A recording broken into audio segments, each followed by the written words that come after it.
Assalamualaikum warahmatullahi wabarakatuh. Waalaikumsalam warahmatullahi wabarakatuh. Selamat malam teman-teman, salam sejahtera bagi kita semua. Pada malam hari ini kita mendapatkan satu kesempatan lagi untuk berbincang-bincang dengan Mbak Kendil. Sebelum lanjut teman-teman, jangan lupa di subscribe channel ini supaya Mbak Kendil bisa kerasan untuk mewadarkan sesuatu yang mungkin juga menjadi unek-unek teman-teman. Ya teman-teman, jadi pada malam hari ini kita akan membahas tentang satu tema, yaitu tentang sangkan paran. Jadi memang untuk ilmu sangkan paran ini tidak semua pujangga bisa menjelaskan teman-teman. Dan ilmu sangkan paran ini memang dulu di setiap daerah ada bini sepuh yang bisa mewejangkan, kemudian mewejangkannya. Tapi juga dahulu itu juga tidak semua bini sepuh itu bisa mewejangkan tentang ilmu sangkan paran teman-teman, karena memang ilmu ini adalah ilmu tingkat tinggi yang menjelaskan kehidupan yang awalnya tidak ada kembali menjadi tidak ada. Jadi tidak semua bini sepuh bisa menerangkan. Dahulu kala teman-teman, hampir di setiap daerah itu ada bini sepuh yang mewejangkannya. Tapi karena memang adanya erosi zaman, akhirnya punah teman-teman. Jadi pada malam hari ini kita akan membahas tentang ilmu sangkan paran ini karena ada teman yang tanya teman-teman. Jadi nanti mohon maaf jika mungkin di video kami pada kali ini mungkin Mbak Kendil ada kesalahan. Sebelumnya teman-teman kami minta maaf karena memang Mbak Kendil ini bukan pakarnya ilmu sangkan paran. Bahkan siang tadi saya yang meminta teman-teman agar Mbak Kendil menjelaskan karena memang ada teman-teman yang tanya. Jadi teman-teman, pada malam hari ini kita akan mengangkat satu tema nggih. Tema pada malam hari ini adalah dasar-dasar atau prabot-prabot kaweruh menuju ilmu sangkan paran. Dan Mbak Kendil juga memiliki 10 diktat untuk menjawab pertanyaan dari teman kita itu. Langsung saja teman-teman kita ke diktat yang pertama, yaitu praktek dan mempelajari pasrah dan sumarah kagem kang kawoso jagat raya. Itu gimana Mbak? Sugeng rayu kang winangkih, salam sejahtera kami ucapkan. Teman-teman yang berbahagia, pada malam hari ini saya berusaha untuk menjawab dari pertanyaan teman-teman yang ada di konten. Namun apabila ada kesalahan atau kekurangan yang saya sampaikan atau kegelapan yang saya sampaikan, saya minta maaf yang sebesar-besarnya, karena ilmu sangkan paran adalah ilmu yang kelas tinggi. Andai kata itu syariat, torekot, hakikat itu sebagai makrifatnya. Jadi merupakan puncak-puncaknya ilmu, puncak-puncaknya kaweruh. Pemirsa,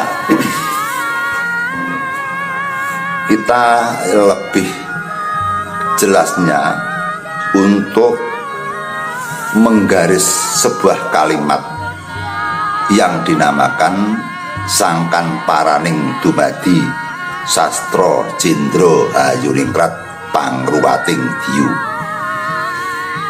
Jadi kalau di zaman era dulu itu sekedar diucapkan yaitu sangkan paran. Jadi misalkan ini sebagai petuah guru yang ininya adalah beberapa puluh murid yang ingin berguru, ingin sekolah kepada gurunya. Antara ini sang guru nadi, yang ini ada sang siswadi.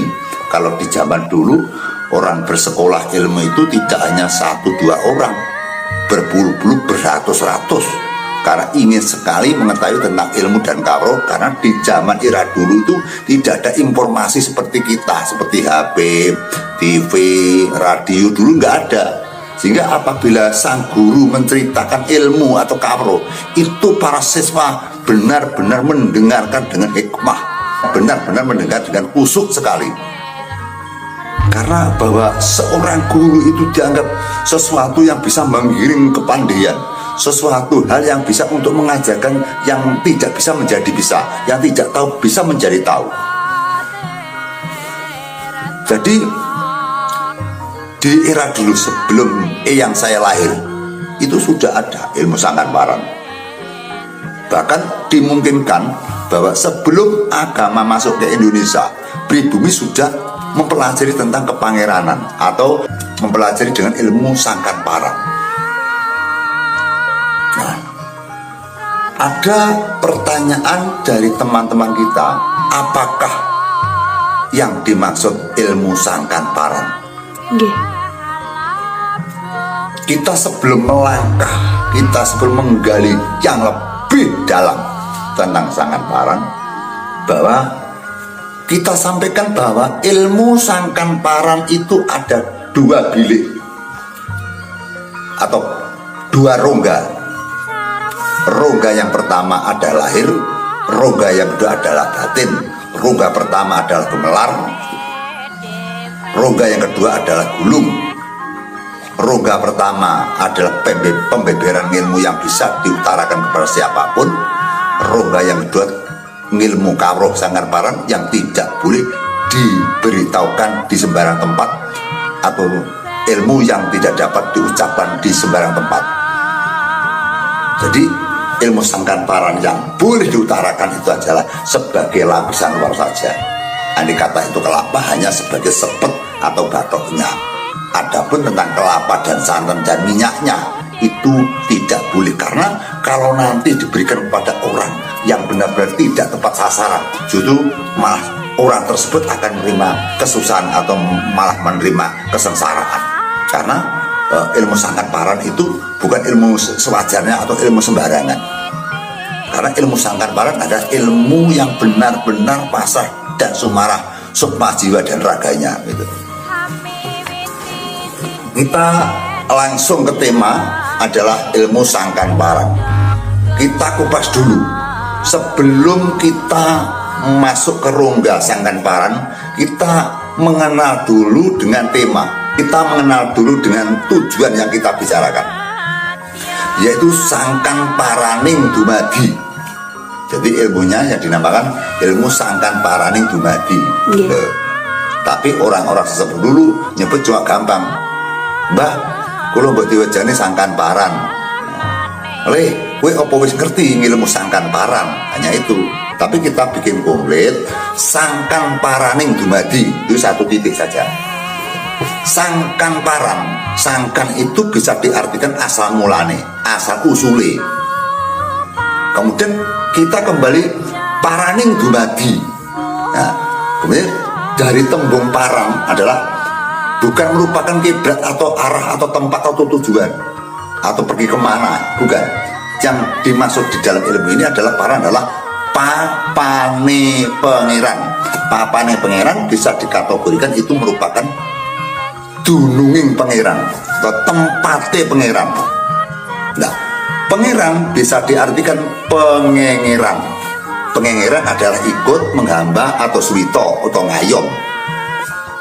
Ini yang dinamakan pengengeran adalah tempat untuk bersandar, tempat kita menitipkan jiwa raga kepada Sang Pencipta. Jika kata-kata paraning dumadi tegese papaning pangeran. Nah, kemudian dari asal mulane papaning pangeran kita gabungkan asal mulane papaning pangeran, asal mulane pengengeran. Artinya di dalam pengengeran pasti ada sing dingengeri, enek sing ngenger, enek sing dingengeri, enek sing duwe omah, enek sing ndayok. Gitu loh. Ada yang ndayok adalah hambanya, yang punya rumah tuannya adalah Sang Pencipta. Jadi kita ulangi lagi, Sangkan-Paran asal mulane pangeran papan pengengeran, yaitu papan tempat untuk bersandar kepada Sang Pencipta apabila kita sudah mati, artinya gitu loh. Ngenger apabila kita sudah meninggal. Itu bukan sekarang. Kalau sekarang kita ngenger di Indonesia, kita ngenger di desa masing-masing.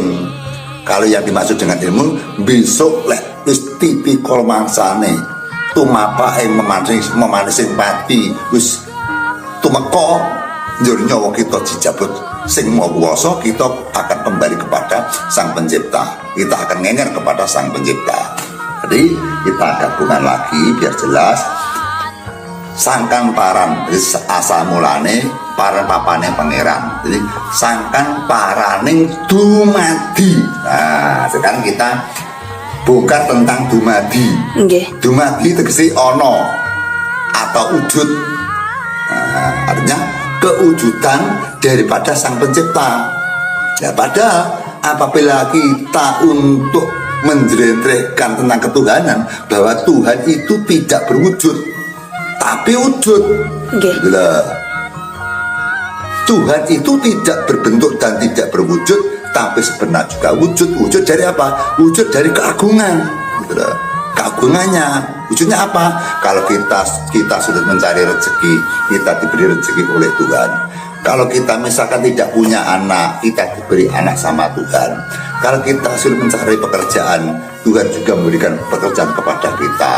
Kalau misalkan membutuhkan sebuah pengobatan, kita tidak bisa mengobati, Tuhan akan mengabulkan doa kita sehingga kita sembuh dari penyakit. Dan banyak wujudan-wujudan atau bentuk-bentuk keagungan Tuhan, seperti alam, misalkan adanya musim kemarau, musim hujan, itu keagungan. Terus kemudian dari tanahnya satu ditanami oleh pohon tebu, bisa merasakan manis, ditanami lombok, bisa merasakan pedas, kemudian ditanami dengan kelapa, bisa airnya manis. Semua itu karena keagungan dari Tuhan. Bentuk-bentuk wujud dari Tuhan, bentuk-bentuk kawalasan Tuhan kepada hamba-hambanya. Jadi kita tidak bisa melihat secara langsung keberadaan Tuhan. Karena apa? Karena kita tidak ada kapasitas untuk melihat tentang mewujudan Tuhan. Karena apa? Tidak hanya atau tidak bisa melihat dengan keberadaan wujud Tuhan. Karena apa? Kita bukan merupakan kapasitasnya untuk menuju ke situ. Yang pertama. Yang kedua, jangankan kita akan melihat wujud Tuhan, kita akan melihat rupanya Gusti Allah, kita akan melihat rupanya Tuhan. Selagi kita melihat ciptanya saja, kita sudah tidak mampu. Sesakti-saktinya orang, maka Tuhan tidak akan mengizinkan orang itu akan mengetahui wujud Tuhan. Karena apa? Karena dilihat dari ciptaannya Tuhan saja, manusia sudah tidak bisa mendekati. Apalagi melihat, itu hanya ciptaannya saja, itu manusia sudah tidak bisa mendekati atau melihat. Contoh ciptaan Tuhan adalah apa? Adalah matahari. Matahari itu adalah merupakan planet atau benda yang diciptakan Tuhan yang sangat menghantui, yang sangat berbahaya. Karena apa? Kita lihat dari tatanan tata surya, susunan tata surya, sehingga matahari yang ada di tengah dikelilingi oleh planet-planet sebanyak 9. Jadi artinya induknya itu bukan bumi, induknya adalah matahari. Pok sumberin matahari yang dikelilingi oleh beberapa bumi, beberapa planet yang lain, berputar pada porosnya. Semakin dekat kepada matahari maka semakin panas. Semakin dekat sama matahari semakin panas. Sehingga apabila orang berdekatan dengan matahari misalnya sekitar 100 kilo saja sudah terbakar mati itu. Hangus, lebur, luluh tanpa dadi. Bahkan benda padat saja kalau berdekatan dengan matahari sudah meleter menjadi air. Apalagi seperti harta kita ini. Makanya kita tidak bisa menemukan, tidak bisa menggambarkan, kita tidak bisa mewujudkan dengan wajah-wajah Tuhan, karena ciptaannya saja kita sudah tidak mampu untuk mendekatinya. Dan Sang Pencipta juga tidak memberikan kuasa bahwa kita sebagai hamba untuk melihat, menonton wajahnya Tuhan. Tapi kita bisa merasakan keagungan Tuhan. Kita bisa merasakan bahwa Tuhan itu benar-benar melindungi kita. Kita bisa merasakan bahwa Tuhan atau Allah itu benar-benar mengasuh kita, merawat kita, melihara kita, kemudian memberikan makan kita, mengangkat derajat kita dan sebagainya. Seolah-olah kita itu seperti mendapat perlindungan, mendapatkan payung dari Sang Pencipta. Baik itu siapapun pasti merasakan bahwa setiap orang pasti merasakan bahwa pernah ditolong oleh Tuhan. kalau ada manusia yang merasa tidak pernah ditolong sama Tuhan, artinya manusia itu adalah bukan manusia, dia adalah berwatak iblis atau setan. Padahal setan saja masih mengakui keberadaan dengan Tuhan, apalagi manusia gitu loh. Nggih. Sehingga semua orang itu pasti menjadikan kerepotan dari Tuhan. Jadi setiap hambanya yang ada di bumi pernah atau sering merepotkan dengan keberadaan Tuhan. Manusia itu biasanya kalau repot meminta kepada Tuhan, tapi kalau tenang-tenang, rezekinya lancar, hidupnya damai, justru malah menjauh pada Tuhan. Lupa. Sehingga manusia itu rata-rata kalau susah mau mendekati Tuhan, tapi kalau bahagia malah menjauhi atau tenang-tenang saja. Okay. Sehingga seolah-olah Tuhan ini hanya sebagai tampil butuh, hanya sebagai korban-korban manusia saja. Makanya dari itu sebaiknya kita tetap langgeng, kita susah kita tetap menghamba, kita bunga tetap menghamba. Kemudian kita kembali kepada titik permasalahan, yaitu sangkan paraning dumadi. Tadi kan dikatakan dumadi adalah kan ono atau wujud, Mbak. Okay. Nah, Yeah, sangkan sudah saya terangkan, paraning sudah saya terangkan, dumadi sudah saya terangkan. Dumadi akhirnya wujud atau ono. Jadi di dalam kosakata itu bahwa Tuhan ini saja nih ono, ning ora ono sejati nih ora ono sejati nih ono. Okay. Gitu. Darane wujud. Sangkan paraning dumadi. Terus kemudian dari kata-kata sangkan paraning dumadi, kemudian para sesepuh, para ahlul pintar ditambah dengan kata-kata yang berkaitan yang mendukung dengan keberadaan sangkan paran, yaitu dengan kata-kata sangkan paraning dumadi sastro jendro hayuning perpangruating diyu. Karena dengan kata-kata ini akan bisa menuju ke alamnya sangkan paran gitu loh. Okay. Makanya apabila dibuntuti dengan kata-kata itu juga tidak salah, karena akan berkaitan, akan bergandengan gitu loh. Saya ulas lagi, jadi sangkan paraning dumadi sastro jendro hayuningkrat pangruating diyu. Jadi sastro, sastro adalah tulisan atau huruf. Makanya di negara manapun, baik negara maju, negara berkembang, pasti membutuhkan dengan huruf. Jadi kalau memang manusia ingin bahagia, kalau manusia ingin tentrem, kalau negara ingin maju, harus huruf bangun projo. Okay. Nah, dulu ada di tembok-tembok, di tugu-tugu, di jalan-jalan ada tulisan huruf bangun projo. Artinya apa? Bahwa huruf atau tulisan itu untuk bisa membangun manusia seutuhnya, baik lahir dan batin, untuk membangun jiwa dan raga, untuk membangun desa atau membangun negara. Karena tanpa huruf tidak akan berkembang. Okay. Yang dimaksud huruf adalah kepintaran atau kecerdasan. Yang dimaksud huruf adalah melakukan pendidikan atau bacaan atau tulisan. Karena untuk menciptakan motor, untuk menciptakan mobil, untuk menciptakan kapal terbang, untuk menciptakan nuklir, untuk menciptakan apapun harus memakai jalur yang namanya sastra atau huruf. Okay. Kalau tidak punya huruf atau tidak melalui jalur huruf atau tulisan, maka kita akan kesulitan akan menciptakan sesuatu yang dasar. Apapun itu, atau itu ilmu, atau itu misalkan bentuk-bentuk barang yang berharga, atau untuk menaikkan pangkat dan jabatan, itu tetap menggunakan huruf atau sastra. Nah, sastra itu dibagi dua dalam kosakata di ilmu sangkan paran, yaitu tulisan ingkang tanpa papan. Jadi di sangkan paran ditulisan sastro jendro hayuning. Sastro itu tulisan. Tulisan yang tertera di sangkan paran ada tulisan gelar dan gulung, tulisan yang bisa dibaca dan tulisan yang tidak bisa dibaca, tulisan yang bisa diwejangkan dan tulisan yang tidak bisa diwejangkan, tulisan yang bisa ditulis dan tulisan yang tidak dapat ditulis. Okay. Jadi ada dua apabila di sangkan paran itu. Jadi tulisan yang bisa dibaca atau tulisan yang tidak dapat dibaca. Artinya tidak dapat dibaca itu hanya dibaca orang-orang tertentu yang mampu atau yang kuat atau yang diperbolehkan karena imannya yang sudah matang. Okay. Itu kita bicara sastra. Nah, kemudian sastra kita terangkan lagi bahwa sastra itu yang berupa tulisan kita yang dipelajari setiap hari.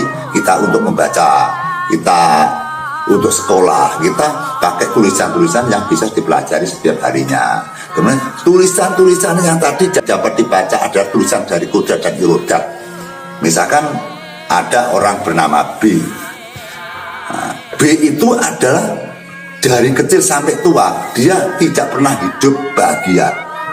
Kemudian dia pada saat dia ini akan menikah, justru dia akan meninggal, dia mati karena dia diambil nyawanya oleh Tuhan. Artinya dia sudah tersurat, tertulis oleh Tuhan bahwa dia nanti sebelum akan nikah dia harus mati, harus meninggal. Itu sudah ada suratan yang ditulis.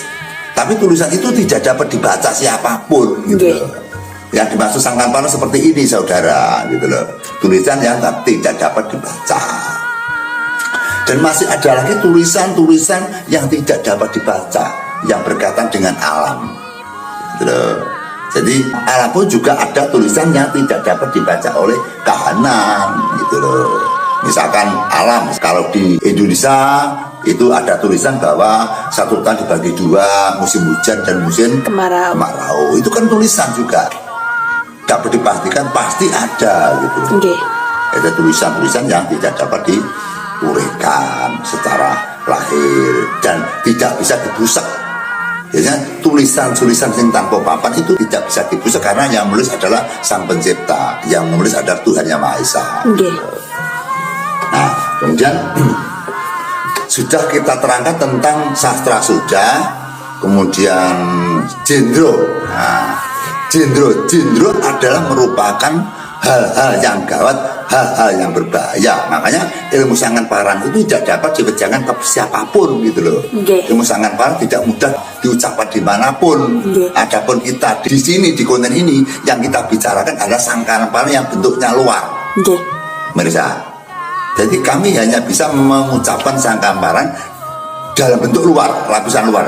Andai kata itu kelapa, sepet, cangkang. Itu tentang kelapa, santan dan minyaknya kami tidak bisa mengucapkan karena mengucapkan dengan sangkan parang itu adalah hal-hal yang sangat berbahaya. Itu bisa terjadi kualat atau bisa terjadi hal-hal yang menyengsarakan kita. Nah, tentang ilmu sangkan parang yang sejati itu harus ada tebusan tertentu, orang-orang tertentu yang bisa ditempati dengan ilmu sangkan parang itu. Tidak semua orang bisa dimasuki tentang sangkan parang, dan pemberiannya, penyampaiannya dengan ilmu sangkan parang itu biasanya harus ditebus dengan prihatin yang kelas tinggi, hati yang baik, hati yang tulus, kepercayaan yang kelas tinggi, dan penyampaiannya itu harus diantara sang pemberi dan yang diberi. Tidak boleh pada saat menyampaikan ada orang mendengarkan. Tidak boleh misalkan saya memberikan sangkan parang kepada A, ada B itu nonton, itu tidak boleh. Ya boleh, semua harus mempelajari sangkan parang, tapi tidak ada orang yang mendengar. Semua harus melakoni, semua harus belajar.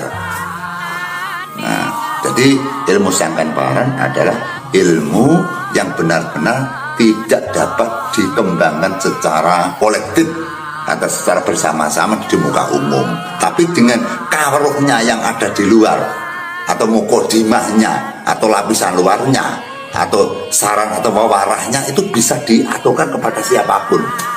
Ajaran wawarahnya itu. Kalau intinya kita tidak bisa karena ada rahasia-rahasia tertentu yang diselipkan yang memang sama guru tidak boleh diajarkan ke semua orang gitu loh.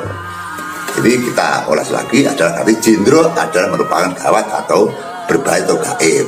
Rat itu jagat. Rat itu artinya jagat.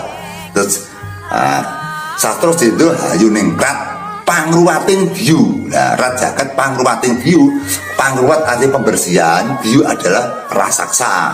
Artinya bukan kok dari raksasa dijadikan orang tampan. Yang dimaksud di situ ada filosofi, hanya samaran saja. Jadi pangruwating diyu adalah dari watak kamurkan menjadi watak kasucen, dari orang tidak mengerti menjadi mengerti, dari orang rusak menjadi orang yang utomo. Maksudnya begitu. Jadi ilmu sangkan parang itu mengiring kepada orang untuk menggemblengkan berbakti kepada Tuhan. Nah, berbakti kepada Tuhan itu harus orang-orang terpilih, orang-orang yang suci, orang-orang yang jauh dari kemurkaan. Makanya di dalam agenda buntut yang terakhir adalah yang berbunyi pangruwating diyu, jadi dari watak kamurkan untuk digiring ke watak kautaman, dari watak murko menjadi watak utomo, dari orang yang salah menjadi benar, dari orang yang menjalankan dosa-dosa akan menjadi orang-orang yang penuh dengan kepangeranan. Yang dimaksud seperti itu. Jadi sangkan paraning dumadi sastra jendro hayuningrat pangwating diyu, sangkan asamulane papan-papane pangeran sastra tulisan jin gawat rat jagat pangwating diyu adalah merupakan kumpulan atau ornamen atau ajaran untuk mengajak kebaikan. Jadi kalau dipotol itu ada makna-maknanya tersendiri. Setiap potolan apabila diterangkan itu satu malam nggak habis. Kita bicara sangkan paran saja satu malam sudah nggak habis. Kita bicara misal tentang pangwating diyu satu malam juga nggak habis itu. Sehingga ilmu sangkan paran ilmu yang sangat luas sekali. Sehingga setiap penjabaran dari paranormal, penjabaran dari sesepuh ini para pujangga itu tidak sama. Cara penyampaiannya tidak sama, tapi intinya sama. Gitu loh. Jadi ranting-rantingnya berbeda, saudara, tapi intinya sama. Kemudian saya pernah datang ke rumahnya sesepuh 1, 2, 3, 4, 5. Setiap saya datang ke sesepuh A, saya tanya atau dia menanyai saya, kita untuk sharing. Ternyata pendapatnya juga berbeda. Kita kemudian ke sesepuh B, kita tanya juga berbeda. Ke sesepuh C juga berbeda. Sesepuh D. Jadi setiap sesepuh itu berbeda, tapi cuma tujuannya yang sama, rantingnya yang kadang berbeda. Kemudian untuk memperkuatkan lagi, saya akan meningkatkan lagi yang lebih benar, yang lebih mantap. Saya adalah mendatangi sebuah perkumpulan pengajian yang berbentuk ngaji secara pribadi, ngaji diri, yaitu ngaji makrifat di rumahnya, yaitu Romo Yai Mungit di Desa Dawung, di Dusun Dawung, di Samduk, Kecamatan Ngaduwe, Kabupaten Kediri. Saya di situ sekolah bersama bapak saya, Bapak Cipto Winarso. Kemudian di dalam sekolah itu saya ada kesempatan saya bertanya tentang yaitu sangkan paraning dumadi sastra jendro hayuningrat pangwating diyu. Yai, saya tanya, kalau di dalam ilmu kejawen, ilmu Jawa, sangkan paran seperti ini, Yai? Terus kiainya mendengar, Yai Mungit mendengarkan, tek, dia dengar. Kemudian kalau di dalam Al-Quran, di pandangan Yai Mungit tentang sangkan paran bagaimana? Kemudian Yai Mungit mengambil dari salah satu kitab atau salah satu ayat, yaitu yang berbunyi ilahi minallah fa'biru minallah. Artinya sangkan paran ini kalau ditulis satu jagat tidak habis, tapi kalau ditulis hanya satu hari juga bisa habis.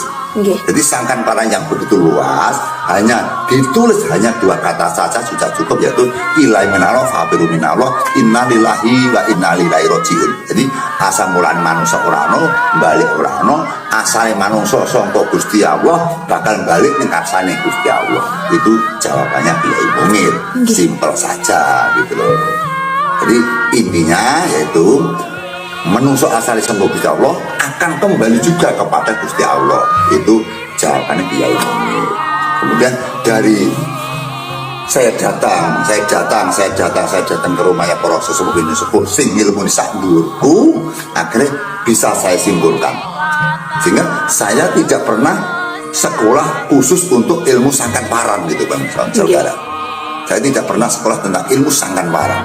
Sehingga dari pandangan dari urian, saya simpulkan, kemudian saya masak, saya gali lebih dalam, kemudian saya bikinkan rentetan yang tertata rapi.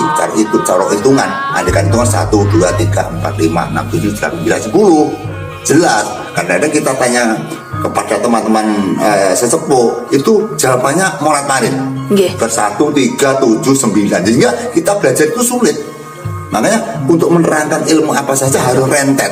Kalau rentet didengarkan mudah dan mudah dicerna, mudah dimasukkan akal gitu. Nah, dan sangkan paraning dumadi sastra jendro hayuningrat pangwating diyu adalah ilmu yang mempelajari tentang asal mulaning manungsa, hidup, mati, kembali kepada Sang Pencipta.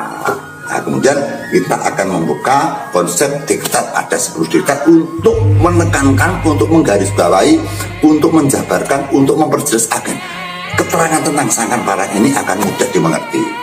Coba yang pertama, Mbak. Yang pertama, Mbak, Praktek dan mempelajari pasrah dan sumarah kagem kang kawoso jagat raya itu gimana Mas? Ya, yang jelas gini, untuk mempelajari sangkan parane dumadi, yang jelas itu harus pasrah dan sumarah. Marah Gusti. Artinya apa? Pasrah sumarah itu matine uripe kabeh dipasrahne marang sing kuwasa. Dadi lek engko enek sing grundel salah siji, bakal ganduli gegayuhan nyedhek marang pangeran. Nggih. Jadi pasrah lan sumarah tegese iki umpama duwe donya ya ora dipikir, duwe anak ya ora dipikir, duwe bojo ora dipikir, krana wis mapan darmaning dewi-dewi diupeni pangeran dewi-dewi. Itu harus tetap seperti itu. Harus praktek. Karena kita bicara terus aku pasrah, aku sumarah, tapi prakteknya nggak ada, itu ucapan saja, itu tidak boleh. Nggih. Jadi apa sih mbok arani pasrah sing piye? Sumarah sing piye? Nah, jadi kata-kata pasrah dan sumarah itu harus dipraktikkan gitu loh. Misalkan kita mempunyai motor kemudian hilang. Nah, kalau kita tidak punya pasrah dan sumarah, kita mau arah-arah kita mau ngomong, justru kita malah memikirkan terlalu dalam, kita memikirkan terlalu tinggi, akhirnya itu terjadi penyakit, kita malah kena stroke. Okay. Nah, itu karena apa? Karena kita kurang pasrah dan sumarah. Gitu. Pasrah dan sumarah tuh, wis tak pasrah Gusti, mongso kudo, lek panjang iki ngisine rezeki kula, dan iki dengan kudu iki monggo, itu pasrah dan sumarah. Yang dua, yang dimaksud pasrah dan sumarah apabila kita sebagai hamba yang sudah bertakwa kepada Tuhan, kita sebagai hamba yang berusaha maksimal mungkin untuk menjalankan perintah Tuhan, meninggalkan larangan ini, terus besok titik kalau ngosok awak kok nyemplung neraka, yo bene, gitu loh. Karena kita sudah pasrah dan sumarah, kita tidak boleh nyengkel, kita tidak boleh emosi, kita tidak boleh dendam, kita tidak boleh menyesal. Misalkan kita sudah berusaha maksimal menolong orang, justru kita menolong orang, justru orang tersebut malah nuduh kita sebagai pencuri. Nah, kan malah melukai kita. Gitu. Melukai mbah. Wong wis ditulungi ora karo-karoan ngantek diruwangi atus ringet, bondo awake dhewe nambel-nambeli dheke. Ibaratnya paribasan upamane perang aku dadi tumbak ujunge, ning nyatane kok malah beleh aku, kok malah aku dituduh maling, aku dituduh pengkhianat. Berarti kan dia menyakiti kita. Jadi kita harus pasrah dan sumarah, diserahkan saja sang pencipta. Lek panjang kaya ngono, lek dia tak tulungi kok orang rumangsane nggih. Monggo Gusti, saged kula namung nindakaken kados makaten, kita pasrahkan, kita sumarahkan kepada Tuhan. Belajar pasrah dan sumarah semakin lama, semakin lama kita akan mengalami kedewasaan batin. Nggih. Kemudian yang dua, ngudi resik ing ati, luhuring pakarti. Saudara, memang kita sulit untuk mempelajari tentang sangkan paran atau mempelajari ilmu apapun. Okay. Jadi kita mengutamakan yaitu apa Mbak? Baca. Ngudi resik ing ati, luhuring pakarti. Ngudi resik ing ati lan resik ing pakarti. Ngudi resik ing ati, sehingga ngudi itu golek bahasanya, usaha. Resik ing ati, karena hati kita itu jelas kotor pemirsa, gitu loh. Mulak ngudi golek, mergo rumangsane bahwa manusia itu punya hati yang kotor. Karena apa? Kenapa kotor? Karena di dalam tubuh kita ada ornamen nafsu patang perkara. Alamah amarah yang mutmainah. Jika jelas nafsu itu pasti ada salah satu nafsu yang minta jahat, gitu loh. Ada nafsu yang ingin baik, nafsu yang ingin makan, nafsu yang ingin marah, nafsu yang ingin berbuat kebaikan. Sehingga di empat nafsu itu memiliki dharma dewi-dewi, kewajiban dewi-dewi, pekerjaan dewi-dewi gitu loh. Otomatis bisa mengganggu dengan hati kita. Makanya di dalam Alkitab Kanjeng Nabi dawuh, Rasulullah dawuh, musuh yang paling berat adalah musuh yang ada di dekatmu. Apa itu? Adalah nafsu. Itu bahaya. Karena nafsu itu jatuh hanya kita sendiri, yang melanggar juga kita sendiri.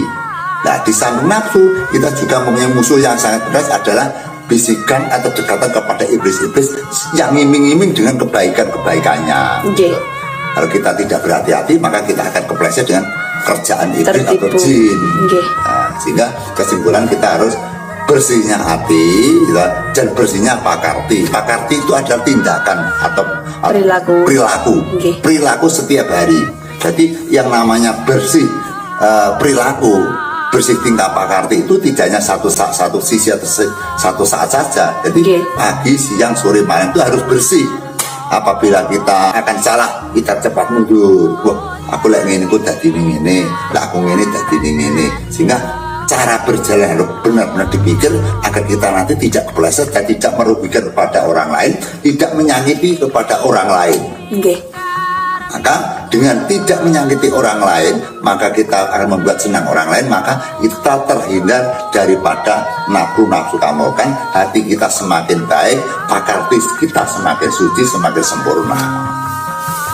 3. Untuk yang nomor 3, ngaweruhi prabot-prabot anasir patang perkara, panca indra dan trirasa, Mbah. Nah, sebelum kita mempelajari kesangkan paran, kita harus tahu bahwa di dalam tubuh kita, di kadiri kita, di pribadi kita, di kayangan kita, di tubuh kita itu ada 2 dimensi, lahir dan batin. Nah, yang disebut yang ketiga tadi adalah yang batin. Sehingga kita akan menjalankan ilmu sangkan paran yang kita pelajari. Yang pertama adalah mengenal dengan alat-alat rohani yang ada di dalam tubuh kita, yaitu yang pertama anasir patang perkara, yaitu dari banyu, geni, bumi, dan angin. Jadi bahwa manusia ini terdapat 4 unsur, yaitu banyu, geni, bumi, dan angin. Karena dilihat dari bumi bahwa menungso sakrosio pasti di bolot. Geni, manusia itu mempunyai termometer panas. Bahkan kalau punya ilmu tinggi, punya aji gembolo geni, bisa membakar api. Kemudian banyu, bahwa manusia itu ada unsur air. Kita bukan ringan, kita kencing pakai air. Banyu, geni, bumi, angin. Manusia juga membutuhkan pernapasan oksigen CO2 atau bojro hirowono mlebu metune ambekan saka irung ning saka jantung. Sehingga kita membutuhkan 4 unsur itu. Dalam satu-satunya itu harus dipelajari secara tuntas. Sing darani banyu piye, geni piye, kemudian angin piye. Sehingga kita pelajari sampai tuntas. Sehingga apabila sudah tuntas, baru kita nanti akan mempelajari lagi yang lebih muncul lagi adalah nafsu patang perkara, alwama, amarah, sukiyah, mutmainah. Apabila sudah tuntas, kita lari lagi untuk mempelajari yaitu baba dawa songo, di bolongan songo. Jadi mata 2, mulut 1, hidung 2, telinga 2, kemudian ditambah dubur sama alat kita, itu jumlahnya 9 kita pelajari.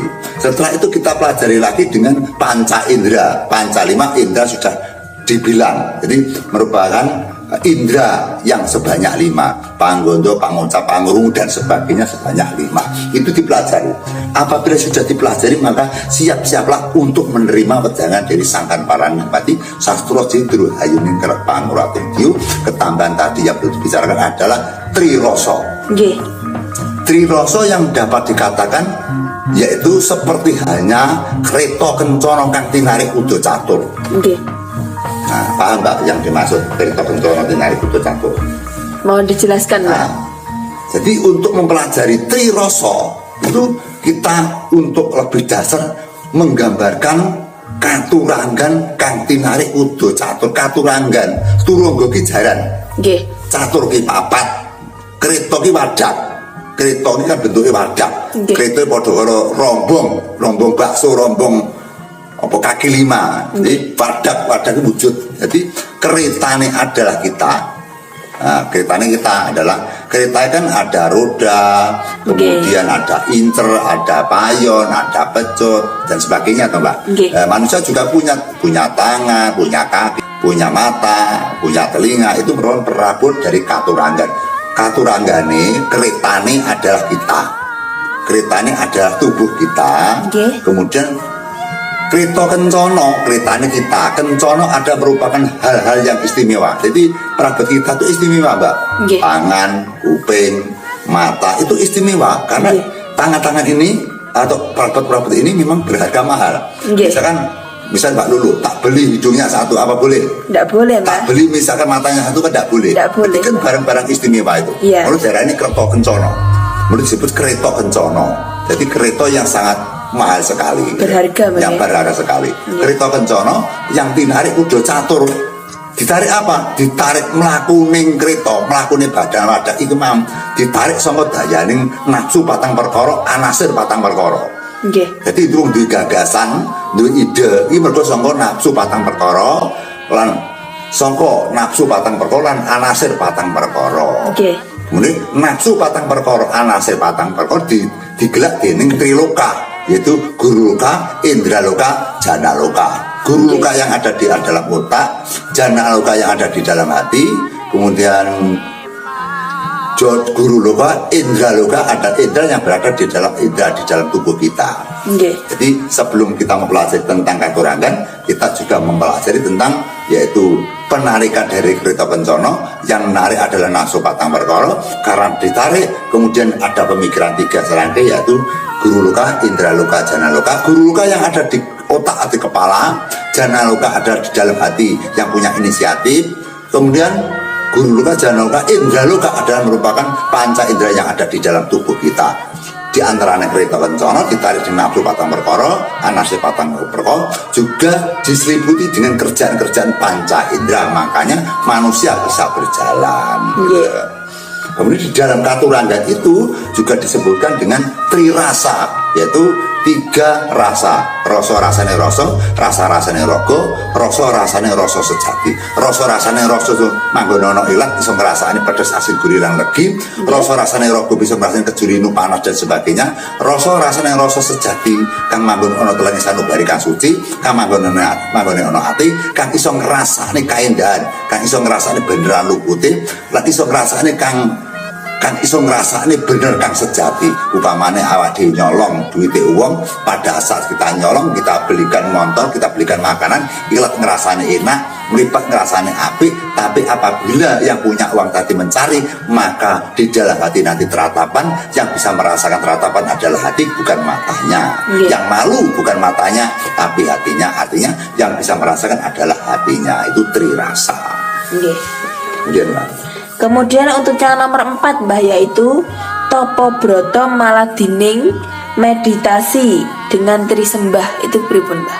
Nah, sebelum kita mempelajari tentang sangkan paran itu Mbak, karena ilmu sangkan paran ilmu yang terakhir Mbak, ilmu pungasa, ilmu yang paling aneh, ilmu yang paling entek. Jadi ilmu sangkan paran ilmu sing ora golek keistimewaan, ora golek kategdayan, ora golek bondo donya, ora golek kasekten, ora golek viral, ora golek kawibawan.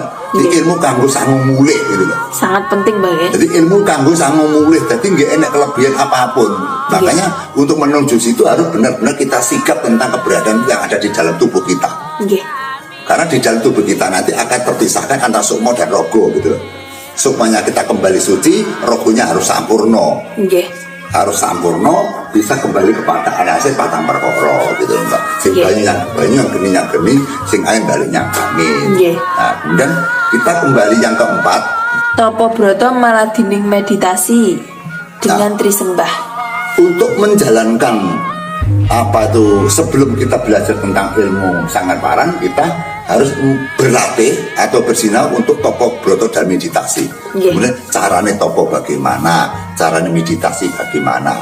Nah, topo broto kalau kita kupas nanti semakin lama semakin meluas, tidak ada habis-habisnya. Singkatnya saja bahwa topo broto adalah nyentang nafsu patang perkara, menghindari tentang keramian, kemudian silam jeruning neng awas lagi iling kepada siapa? Iling pada Gusti sing jaga. Ya, jadi untuk berlatih bertapa memerlukan waktu.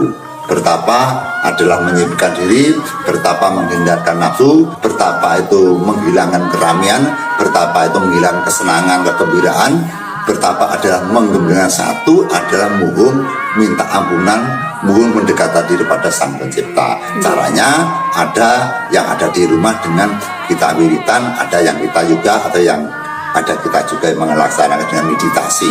Ada lagi yang lebih jauh untuk bertapa berada ke tempat-tempat yang keramat, tempat-tempat yang indah, tempat-tempat yang sakral seperti gua, di pohon-pohon, kemudian di gunung-gunung dan sebagainya. Karena untuk latihan bertapa itu adalah merupakan alat untuk kita mendekatkan diri, kita untuk meyakinkan diri agar kita tuh yakin seolah-olah Tuhan akan menghadiri kita gitu Mbak. Nah, kemudian di samping untuk bertapa berata, kita juga untuk melaksanakan trisembah, yaitu untuk di dalam ornamen kita bermeditasi, untuk ornamen kita untuk bertapa. untuk rangkaian-rangkaian kita bertapa, kita harus mengerti tentang cara bertapa, cara meditasi, yaitu dengan kumparan 3 atau 3 golongan, yaitu sembah cipta, sembah raga, sembah kalbu. Jadi pada saat kita bertapa, kita harus nyencang dengan 1 poin golongan, yaitu sembah raga. Nah, artinya sembah raga kan seperti ini rogonya. Sembah kepada Sang Pencipta. Kalau Islam ya seperti ini, doa, ya Allah kabul permintaan kami. Misalnya ada Kristen atau agama yang lain itu pakai Yesus seperti ini. Jadi raganya tidak bergerak, diubah nih kanggo nyembah sing kuwasa. Seperti ini sembah raga. Sembah raga, sembah cipta. Nah, setelah raga sudah kita patrapkan jejak untuk menyembah yang kuasa, sudah patra, sudah semeres, sudah tumak nina, sudah ning, baru kita matrapan lagi yang diarani adalah sembah cipta. Sembah cipta adalah sembah yang ada di dalam hati kita, sembah yang ada di dalam angan-angan kita, sembah yang ada di dalam bayangan kita, dijak bebarengan karya, sembah kepada Sang Pencipta. Yang ketiga adalah sembah kalbu. Sembah kalbu adalah sembah apa itu hati, bahwa seolah-olah sebenarnya Tuhan itu berchannel atau bersarang di dalam hati kita, karena di hati kita itu ada kejujuran yang tidak mau menipu, ada kebersihan yang ada di dalam hati kita, sehingga kalau hati kita bersih maka jin setan akan minggir dari tempat-tempat kotor yang ada di dalam hati. Jadi sembah raga, sembah cipta, sembah kalbu. Nah, untuk menjabarkan sembah raga bagaimana, sembah kalbu bagaimana, kemudian sembah cipta bagaimana, otomatis menggunakan waktu-waktu yang tersendiri. Kalau di dalam tema kita Wajana Sangkan Paran, kita menjabarkan tentang sembah trisembah, nanti kan malah liwat jauh dengan tema kita. Jadi kita nanti bisa untuk masuk mempelajari atau menguraikan tentang sembah trisembah itu. Ditambah dengan 1 yaitu sembah rasa, sembah cipta, sembah raga, sembah kalbu, sembah rasa. Itu 4. Tapi sebenarnya kumparannya hanya 3, sembah raga, sembah cipta, sembah kalbu. Kemudian ditambah dengan sembah rasa, itu tambahan saja. Itu apabila kita jabarkan di sini, maka ini akan melenceng, akan semakin meninggalkan dengan tema Sangkan Paran itu tadi. Untuk yang berikutnya, Mbah, nomor 5, memahami perjalanan dan kerja perabot rohani atau jagat cilik lan gede. Untuk menuju ke Sangkan Paran itu harus benar-benar memahami tentang kerja ornamen yang ada di dalam tubuh kita, baik lahir dan batin. Coba ulangi lagi Mbak yang jelas. Memahami perjalanan dan kerja perabot rohani atau jagat cilik lan gede. Memahami perjalanan yaitu rohani kita, ornamen kita yang tidak dapat dilihat oleh mata, yaitu yang disebut dengan jagat gemelar lan jagat belum, jagat gede lan jagat cilik. Jagat gede adalah gemelar yang kita tempati ini. Jagat cilik mungsak mrica pinubut kang manggut ana kadhating awake dhewe, kang manggut mengkeleni sanubari ingkang suci. Kalau mosok ana sing ngarani qalbu mukmin baitullah, kang manggut ana keleni sanubari kang suci. Jadi harus ngerti perjalanane, mlakune piye. Jagat cilik ini piye, jagat gede piye. Kalau jagat gede misalkan perjalanan apa, kita berbuat baik kepada orang, menolong orang, sedekah kepada orang, kemudian kita harus pinter, kita harus berumah tangga, kita harus mendidik anak, kita harus rawuh orang, kita berbakti kepada nusa dan bangsa, kita harus menjadi para patriot bangsa, kita harus menjadi pahlawan, kita harus menjadi tokoh, kita harus sebagai orang-orang yang terkemuka untuk menjalankan kebaikan. Hanya itu kan jagat gede. Nah, kemudian kalau jagat cilik lain lagi. Jagat cilik ada jagat yang benar-benar tidak dapat dilihat mata. Seperti misalkan sukma, roh, nyawa, terus hatmo sejati, guru sejati, itu kan tidak dapat dilihat oleh mata. Nah, makanya sebelum menginjak ke Sangkan Paran itu harus dipelajari, walaupun global harus kita pahami dulu agar nanti untuk menuju ke Sangkan Paran tidak begitu sulit itu, Mbak. Kemudian yang selanjutnya. Untuk yang selanjutnya ini agak ekstrim, Mbak, Jadi yang nomor 7 itu berani belajar mati sakjroning urip. Nah itu kita kembali yang rangkaian yang dulu kita terangkan bahwa kita harus pasrah dan sumarah. Kalau kita sudah pasrah dan sumarah, kenapa kita takut mati? Gitu loh. Nggih. Sehingga di dalam ajaran Sangkan Parang Dumadi itu ora kena darani wani mati yora, wedi mati yora. Jadi darani wani mati dianggap ku tarik wong suci. Nggih. Lek darani ora wani mati, wong jenenge cedhek karo sing kuwasa, wong biyen mati ora karep lair ora njaluk. Lahir kan ora njaluk, Mboten. mati ora karep, sapa sing gelem karep mati kan ora enek. Nggih. Lahir ki ora njaluk, lahir karepe dhewe gitu loh. Nggih. Jadi nggak perlu kita takut mati gitu loh. Tapi kita tidak boleh menantang kematian karena kematian sudah ada suratan dari takdir gitu Nggih. loh. Nggak boleh kita ngajak mati atau njaluk mati karena ada yang mengatur sendiri tentang kematian kita gitu. Nggih. Jadi kita untuk menjalankan tentang ilmu Sangkan Parang kita harus belajar. Artinya tidak mati, belajar mati, rucat dan racut. Cara belajar mati ya mematikan semuanya, mematikan rasanya ya poso, mematikan nafsunya, misalkan ingin kaya atau ingin makan enak kita ya kita bunuh, kita berpuasa, Nggih. kita matanya kita ingin melihat barang-barang yang indah, kita hanya di tempat-tempat tertentu, di gua-gua, di kamar-kamar untuk wiritan, berarti matanya juga dimatikan. Dan kemudian ilat ingin merasakan enak juga dimatikan, nafsu kita ingin senang-senang juga dimatikan. Jadi mati sajroning urip ketoke urip ning jane mati sembarangnya karena tidak terpenuhi kebutuhannya yang menyenangkan gitu loh. Nggih. Yang pertama, yang kedua juga untuk mempelajari kematian, bahwa mempelajari kematian tidak harus kita mati. Bisa kita ke kuburan melihat orang yang diturunkan ke ruang kubur, kita melihat orang yang sekarat, kita melihat orang yang sakit, terus kemudian kita ke kuburan waktu malam, terus kemudian kita melihat keranda mayat, terus kemudian kita melihat orang dipocong dan sebagainya dan sebagainya. Artinya adalah merupakan pembelajaran untuk kematian. Nggih. Terus kemudian misalkan kita untuk mencoba misalkan tidur di kuburan, atau misalkan kita tidur atau kita bertempat di ruangan kubur walaupun 1 malam atau 1 jam, rasanya ini kita wong mati jebule, wong mati timbul ini ditinggal dewi, ora enek kancane, diurugi lemah, boleh ono mumpung aku sih urip tak ngelakoni sing tidak apik ben ning alam kubur besok ben pinaringan rahayu dan selamat wilujeng, ora untuk penyiksaan Gusti. Sehingga belajar dan sebagainya itu diperlukan untuk mempelajari tentang ilmu Sangkan Parang gitu loh, Mbak. Ya, kemudian juga mempelajari dengan rucat dan racut. Tinggal rogo karisokmo. Jadi tinggal rogo karisokmo adalah belajar untuk menghilangkan raga. Misalkan kita berdiri jebret, kita usahakan ucul sukmane dia caranya sampai tidak mengengen awake duduk, tidak mengengen pada saat kita berdoa, seolah-olah kita sudah lupa seperti bermimpi. Nggih. Nah, itu latihannya bagaimana? Latihannya kita duduk saja gini, duduk lama-lama tapi duduk tidak niat tidur, duduk niat berdoa, duduk niat untuk mempelajari Sangkan Parang, duduk lama-lama, duduk dengan menyembah, duduk dengan berbakti, duduk dengan menyebut nama-nama Tuhan sampai nanti mengantuk. Kalau mengantuk malam kan tidur. Nggih. Nah tidur akhirnya kan ngobrol-ngobrol sokmane, Nggih. bunya di parane karena udah mimpi.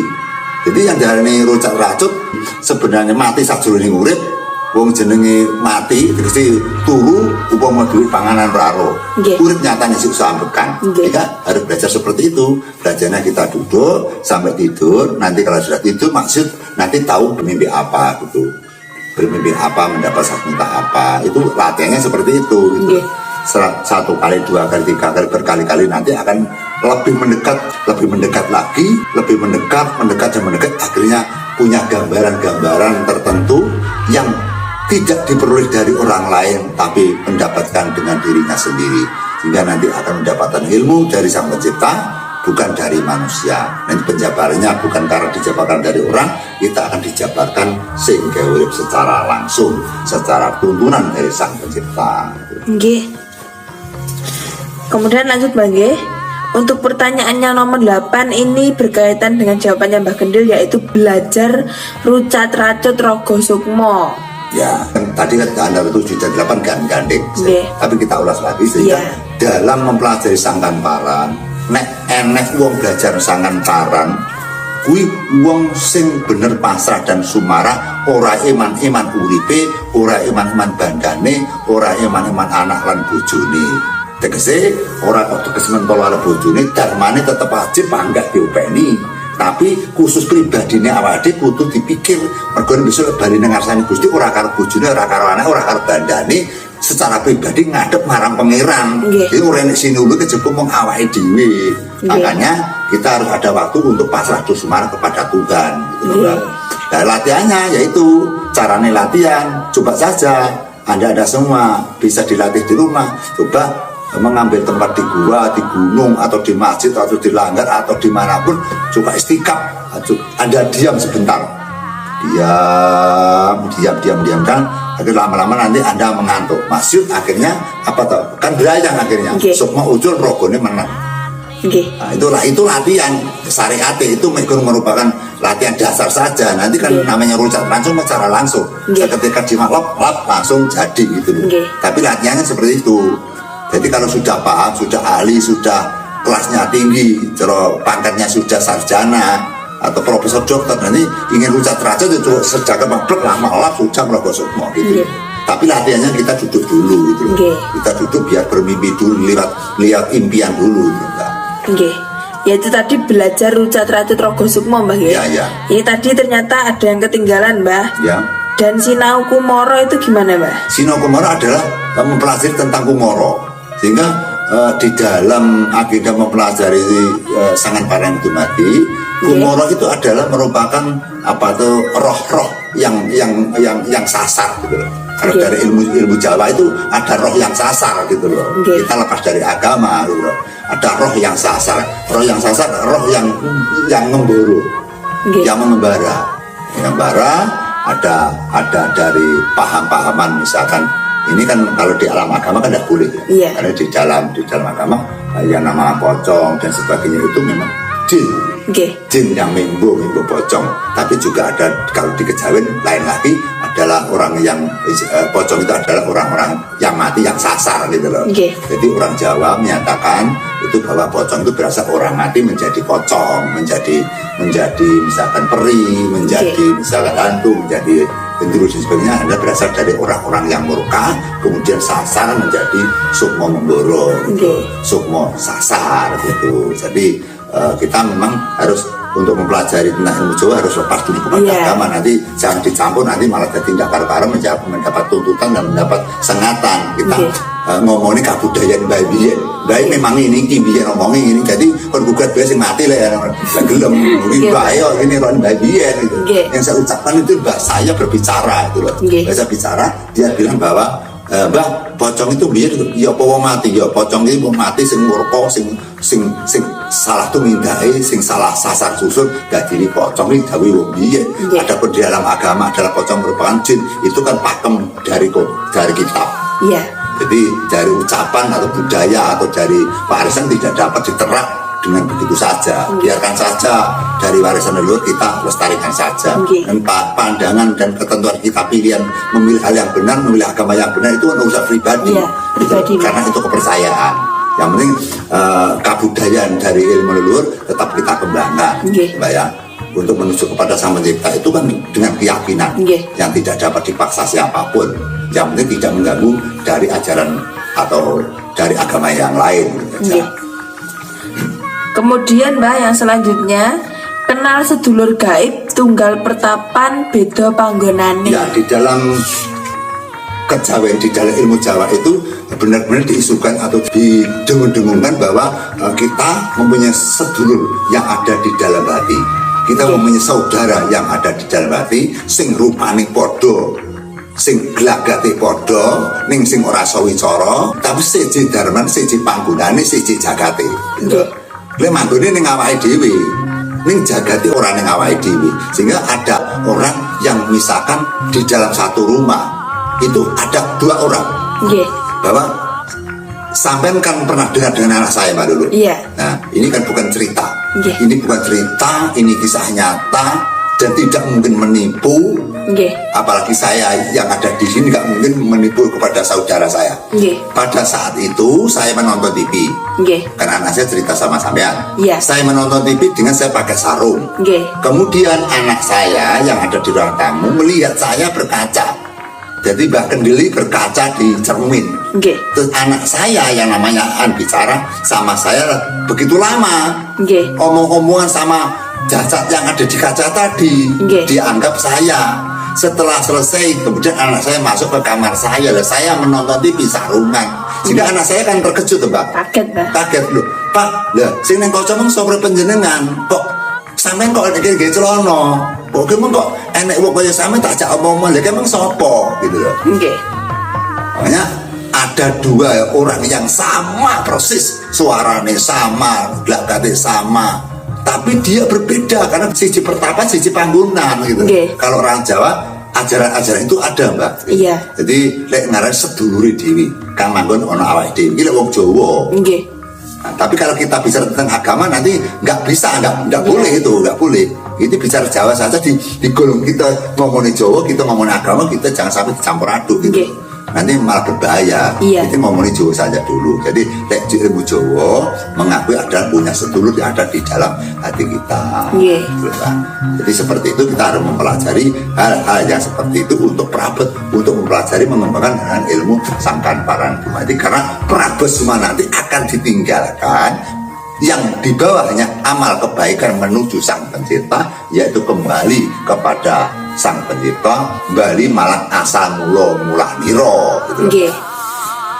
Kemudian untuk yang terakhir, Mbak, ini ditanya Mbah Kendil yang terakhir, yaitu mengenal diri sendiri dan hatmo sejati untuk menuju manunggaling kawula lan Gusti atau sangkan paran. Betulnya mengenal dengan dirinya sendiri adalah mengoreksi dengan introspeksi diri. Jadi ojo sok maido marang cacating liyan, golekno keluputane dhewe. Aku kira-kira apik apa ora? Aku ngene iki duwe ilmu apa ora? Aku iki duwe modal ora kanggo sangu mulih besok ning alam jatine Gusti. Jadi berkaca kepada diri kita sendiri, nggak kok malah ngelek-ngelek karo wong. Jadi belajar nggoleki perabot-perabot awake dhewe, nafsune ditata urung, indrane ditata urung, anase patang perkara ditata urung, karena di suatu saat nanti kalau kita meninggal, rogo akan bisa dengan sukma, rogo akan kembali sing banyu yang banyu, geni yang geni, lemah yang lemah, angin yang angin. Nah, sehingga kalau nanti kita bisa memilah-milah, sehingga cepat apabila kita meninggal cepat bereaksi langsung, rogo bekerja, sokok bekerja gitu loh, Mbak, maksudnya.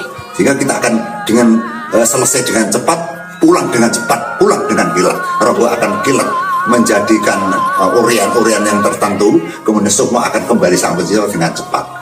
Dan apabila kita mempelajari dengan keberadaan Allah, kita bertawaf pada sang pencipta, maka kita apabila punya dosa, kita apabila pun budi siksa, kita punya kesiksa di alam kubur, maka kita akan diberi keringanan atau kita bisa dihilangkan karena atas perjuangan kebaikan kita, karena kita atas ketakwaan atau kita pendekatan diri pada Tuhan. Sehingga untuk berusaha mempelajari sangan paran tidak ada jeleknya, karena ilmu-ilmu untuk menggiring agar manusia cinta kasih kepada Tuhan sang pencipta dan seolah sasi marang Gusti kang gelar jagat. Jadi ilmu sangan paran ora ilmu sirik, ora ilmu setan, ilmu sing ngejak marang Gusti, sing ngejak marang Kubaran Agung, golong sembah marang Gusti sing gawe urip.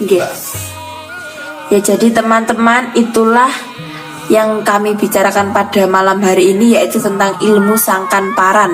Jadi kalau memang kita mengamati itu sebenarnya ilmu ini sangat menarik, Mbak. Sangat menarik sekali dan kompleks. Iya, sangat menarik sekali.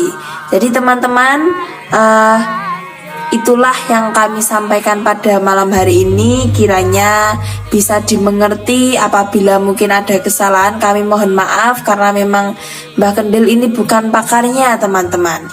Tapi alhamdulillah jelas sekali nggih teman-teman penjelasan Mbah Kendil pada malam hari ini. Mbah Kendil ada tambahan lain? Ada tambahan, Nggih, Mbak. Jadi yang kita bicarakan tadi adalah seutas tentang ajaran syariatnya sangat paran. Artinya hanya lapisan luarnya saja, karena lapisan di dalam sangkan paran kita tidak punya wewenang. Kita saru atau kita kualat kalau kita membeberkan hal-hal yang dilarang tentang ajaran yang limit.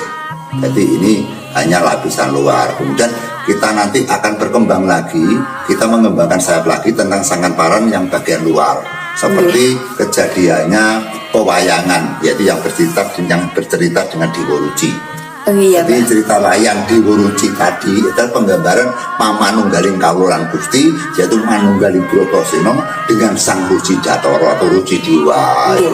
Ini Bratasena, ini Ruci Dewa. Kemudian Bratasena dengan Rujudiwa manunggal menjadi satu. Nggih. Karena si Bratasena kan diuntal Dewa Ruci. Nggih. Jadi Bratasena masuk ke raganya Dewa Ruci, padahal Dewa Ruci hanya sak mrica binubut, sangat lembut sekali. Kok Nggih. bisa masuk Bratasena? Nah, Bratasena untuk mempelajari ilmu Sangkan Paran melalui dengan pandita sakti yang bernama Resi Drona. Nggih. Kemudian Resi Drona mengajarkan ilmu Sangkan Paran kepada Bratasena. Orang yang tidak mengerti tidak itu jelomprong nih. Nggih. Bahwa Bratasena untuk turun untuk menjajaki Samudra Minangkabau itu sebagai alat untuk mencari alat atau mencari sesuatu cita-cita agar terkabul. Nggih. Jadi Bratasena dicemplungkan di dalam Samudra Minangkabau untuk mencari Tirta Mahudadi, Tirta Wening, Tirta Suci, Tirta Amirta. Nah, Bratasena diperintah Sang Guru Nadi yaitu Resi Drona untuk mencari banyu Mahning Suci.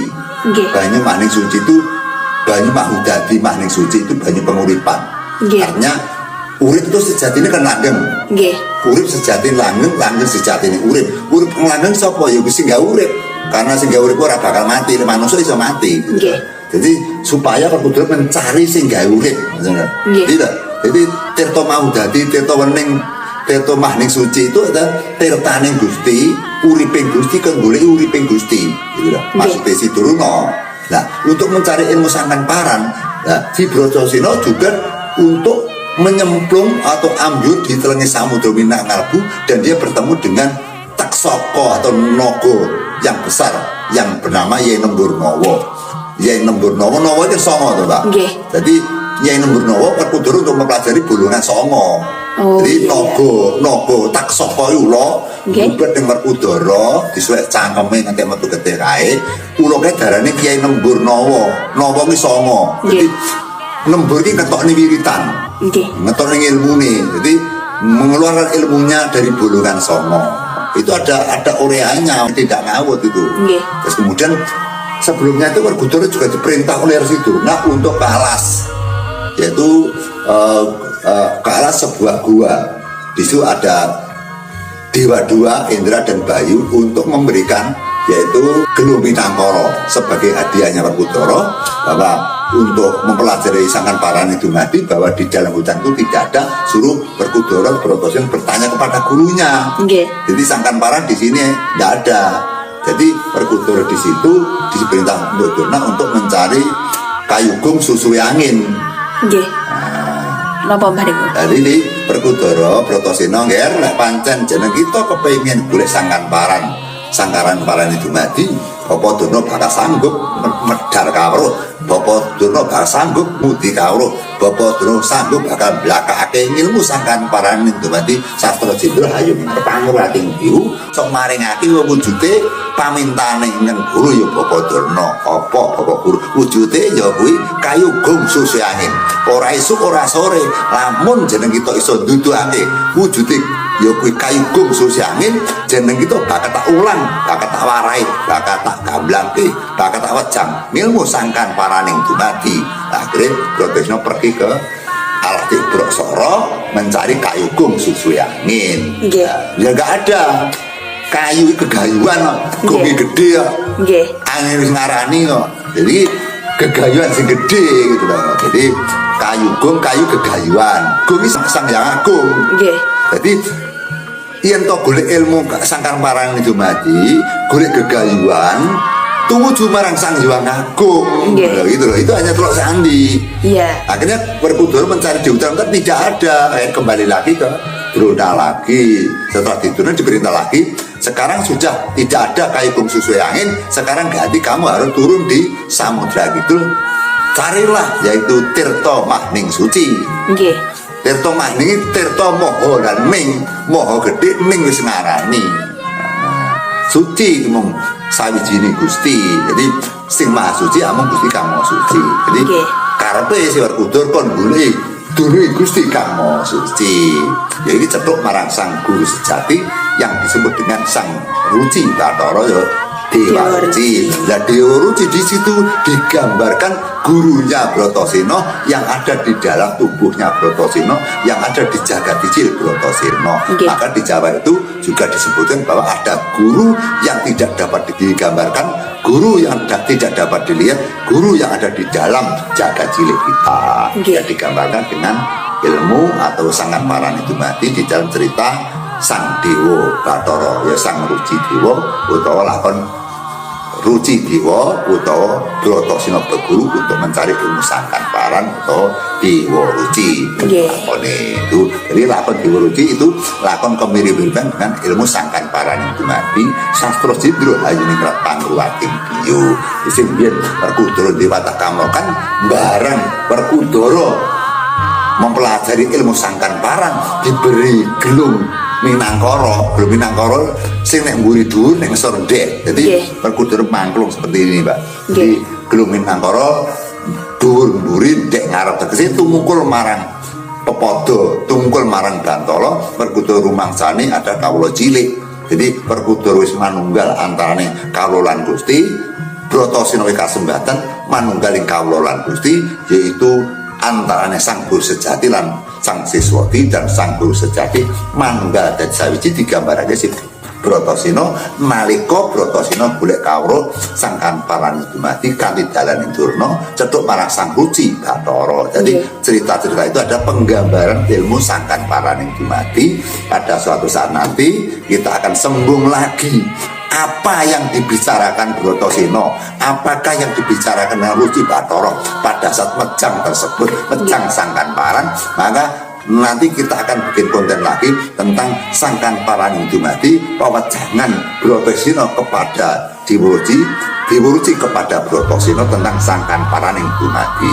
Sama enggak dengan ilmu yang diwejangkan para guru-guru besar di Pulau Jawa ini dengan agenda wejangan Sang Ruci Bathara mejang kepada Bratasena. Ya, tadi Bratasena, diwejangkan Bratasena.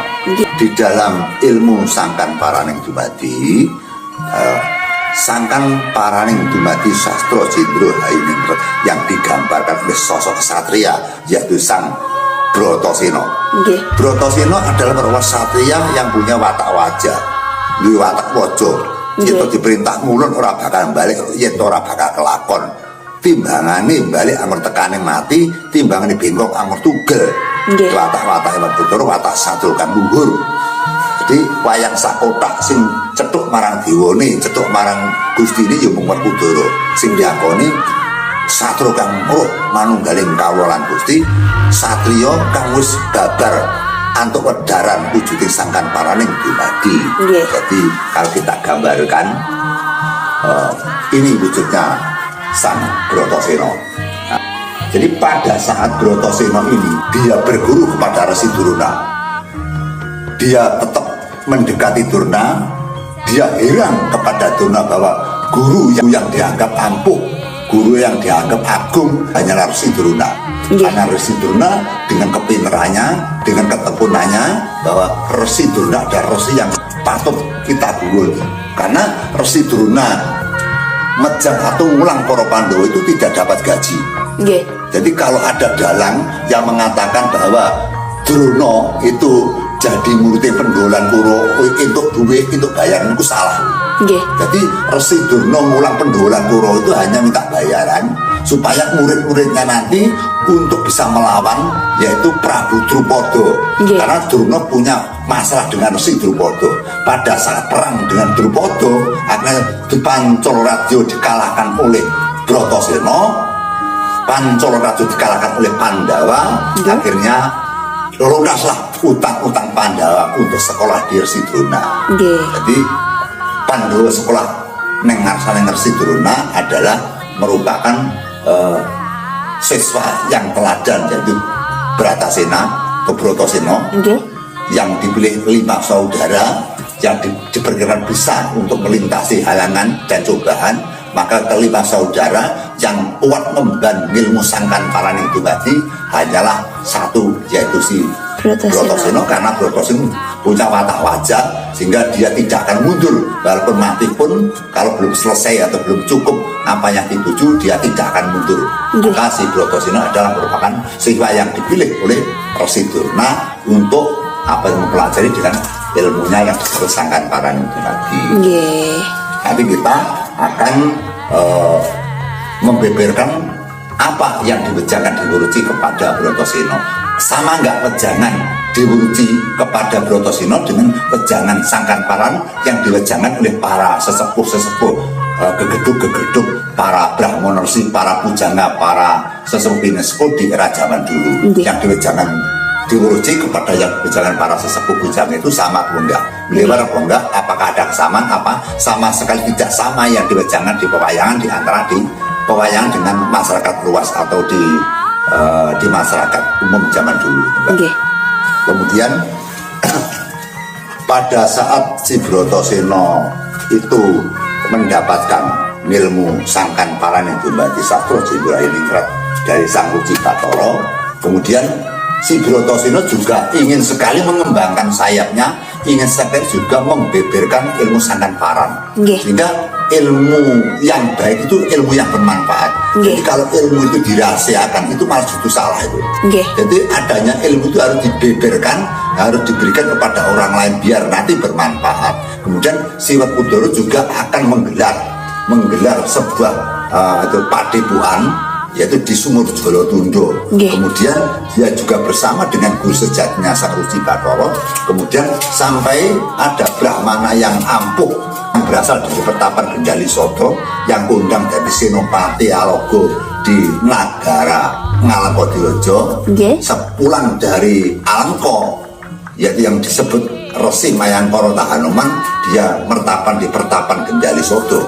Pada saat Hanuman gelar padepokan di Pertapan Gendali Soto yang kondang kaloko, kemudian dia juga mendengar bahwa ada Brahmono yang ada di Sumur Jolotundo yang membeberkan dengan ilmu Sangkan Paran itu Mbati Sastro Jenderal Ningrat Pangkuating Diu. Keplalah Resi Hanuman juga mendatangi Brotoseno yang sengaja menggelar ilmu Sangkan Paran itu Mbati Sastro Jenderal Ningrat. Nah, ini rupa dari Sang Hanuman. Ya, merupakan dulunya adalah Senopati dari Nagari Poncowati Dendo yang nyuwito, yang ikut kepada Sang Prabu Rama menjadikan Senopati sebagai cucuk yang terdepan untuk memberasto Alengkodirejo hingga kocar kacir hingga Rahwana kalah atas kekuatannya Resi Hanuman ya Sang Kapiwara ya Rama Ndayapati. Hingga Sang Kapiwara setelah ngabdi Sang Prabu Rama, Sang Prabu Rama kemudian Sang Hanuman kemudian madepok di Pertapan Gendali Soto dengan mengembangkan ilmunya sayapnya, mengembangkan dengan ilmu kebatinannya. Kemudian di situ Hanuman mendengarkan ada Brahmono yang ampuh sekali, Brahmono yang sudah manunggaling kawulan Gusti yang bernama Brotoseno, ya bernama dengan Begawan Bima Suci. Dan si Hanuman juga mendatangi padepokannya Begawan Bima Suci. Ternyata di situ Brotoseno yang menjadi panditonya. Namun di situ tidak hanya Brotoseno yang agar, ternyata Brotoseno juga diimbari dengan Sang Ruci Bathara. Akhirnya Sang Hanuman teguh lutut berbakti nyembah berguru kepada Bima Suci atau Begawan Bima Suci. Akhirnya Hanuman mengakui kalah dengan ilmunya, karena sebanyak-banyak ilmunya Hanuman adalah ilmu kanuragan. Tapi kalau ilmunya Brotoseno ilmu kasuwargan, sehingga tetap kalah dengan atau tetap lebih tua daripada ilmunya Hanuman. Hanuman mengakui bahwa Brotoseno adalah merupakan satrio kang pinilih, satrio kang wis manunggal kawulan Gustine. Seperti itu. Tapi cerita-cerita ilmunya para leluhur dulu itu juga digambarkan dengan pewayangan-pewayangan agar lurah itu mudah mempelajari, mudah mencerna. Teman-teman, jadi itulah ilmu Sangkan Paran yang bisa kami jelaskan pada malam hari ini. Apa yang dijelaskan Mbak Kendil adalah ilmu Sangkan Paran bagian luar yang bisa kita pelajari secara gamblang. Untuk ilmu Sangkan Paran yang lebih inti atau yang lebih sakralnya lagi memang tidak bisa dibicarakan secara langsung, Bang ya? Ya, itu kan merupakan ada rahasia tersendiri, sehingga mejang sangan paran itu seperti pengancaman kepada kita. Artinya kita akan cepat atau lambat akan kena sengatanya, kena efek sampingannya. Karena itu tidak boleh diwejangkan di sembarang tempat. Kalau itu diwejangkan itu harus secara pribadi. Jadi tidak gemen-gemen, tidak boleh, karena mempelajari ilmu sangan paran itu benar-benar berbahaya. Karena yang diperkoro, yang diopeni, yang dibicarakan adalah kematian. Gitu. Ilmu sangan paran itu adalah ilmu kematian, ilmu untuk pulang gitu saja. Sehingga tidak boleh kita sembarangan berucap gitu loh. Ya teman-teman, itulah yang bisa kami sampaikan. Kiranya ini bisa menjadi tontonan yang menghibur, kemudian juga tontonan yang bermanfaat bagi kalian semua. Setidaknya menambah ilmu pengetahuan kita untuk kita tetap mempelajari atau melestarikan kebudayaan Nusantara, teman-teman. Itulah yang bisa kami sampaikan pada malam hari ini. Kita akan jumpa lagi di video kami yang selanjutnya. Terima kasih teman-teman, kami akhiri. Wassalamualaikum warahmatullahi wabarakatuh. Waalaikumsalam warahmatullahi wabarakatuh.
Sangat